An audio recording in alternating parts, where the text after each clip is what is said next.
creed, faithful to a proud heritage, a tradition of honor, and a legacy of valor. You uphold that legacy every day. 24 hours a day, 365 days a year, you keep America's skies safe. So we salute the 3rd Wing and the 11th Air Force.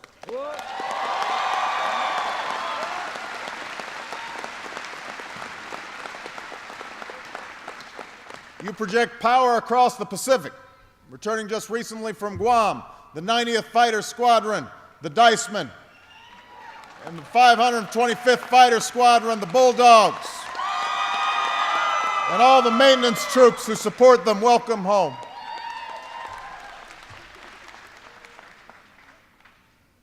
And when disaster strikes, whether a typhoon in the Philippines or an earthquake in Samoa, you're there, delivering the relief that saves lives. So thank you, Firebirds.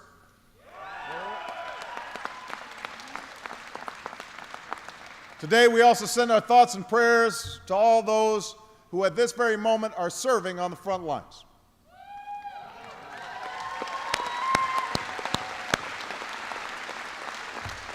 They are airmen from Elmendorf in every corner of the world. They're soldiers from Fort Richardson, military police in Iraq, the 4th Brigade Combat Team in Afghanistan,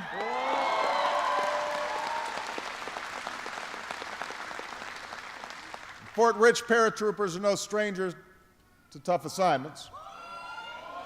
A few years back, you all spent 14 months in Iraq. Now, they're working to bring stability and security to eastern Afghanistan, building roads and medical clinics, renovating schools, protecting the Afghan people, giving them a chance at a better future. They are doing a terrific job, and we salute them. But with services comes sacrifice. All of you know this. You've made the most profound commitment a person can make. You've pledged to dedicate your life to your country, and perhaps give your life for it. Here at Elmendorf and Fort Richardson, some have. They're airmen, like Staff Sergeant Timothy Bowles, who, when a comrade fell sick, volunteered to take his place on the patrol in Afghanistan that would end up taking his life. They're soldiers from the 4th Brigade Combat Team, like the husband and father who gave his life in Afghanistan last week, Specialist Julian Beresford. And citizens of this state, like Alaska native Corporal Gregory Fleury. Raised in Anchorage, he joined the Marines and served 2 tours in Iraq. He loved the Corps, he loved Alaska, so much so that he carried the state flag with him everywhere.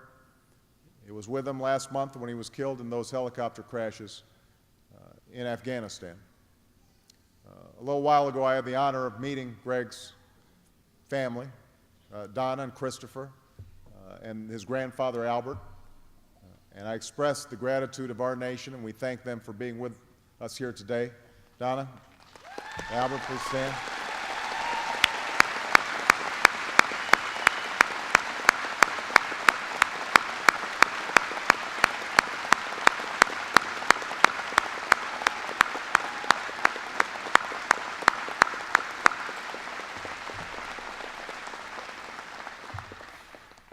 There are no words that are strong enough and no tribute worthy enough to match the magnitude of such service.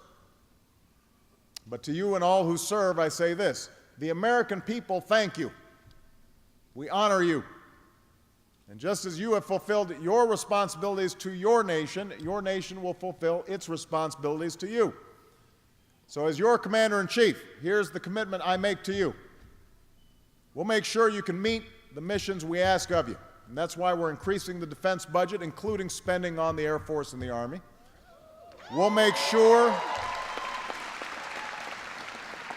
we have the right force structure. So we've halted reductions in the Air Force, increased the size of the Army ahead of schedule, and also improved a temporary increase in the Army. We'll spend our defense dollars wisely. So we're cutting tens of billions of dollars in waste and projects that even the Pentagon says it doesn't need, money that's better spent on taking care of you and your families and building the 21st century military that we do need. I want you guys to understand I will never hesitate to use force to protect the American people or our vital interests. But I also make you this promise. I will not risk your lives unless it is necessary to America's vital interests.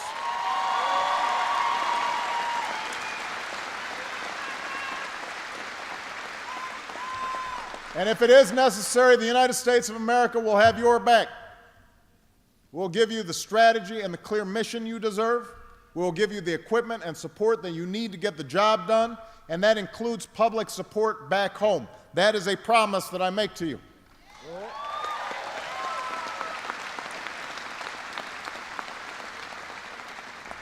And as you meet your missions around the world, we will take care of your families here at home. And that's why the First Lady, Michelle, has been visiting bases across the country. Go, Michelle. Your family is a priority for our family. So we're increasing pay, we're increasing child care, we're increasing support to help spouses and families deal with the stress and separation of war. And finally, we pledge to be there when you come home. We're improving care for our wounded warriors, especially those with PTSD and traumatic brain injuries. I want to salute the outstanding work you do at the hospital here on the base, including your new TBI clinic. Thank you for giving our wounded warriors the world-class care they deserve. We're funding the post-9/11 GI Bill because we want to give your families the chance to pursue your dreams. And we're making the biggest commitment to our veterans, the largest percentage increase in the VA budget in more than 30 years. So these are the commitments I'm making to you, because you've always taken care of America, and America has to take care of you back.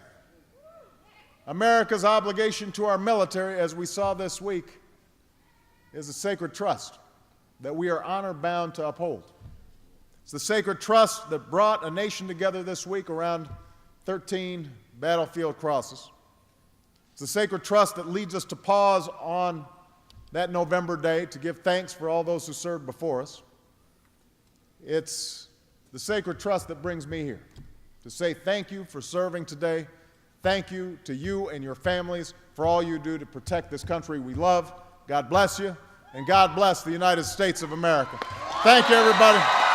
Thank you.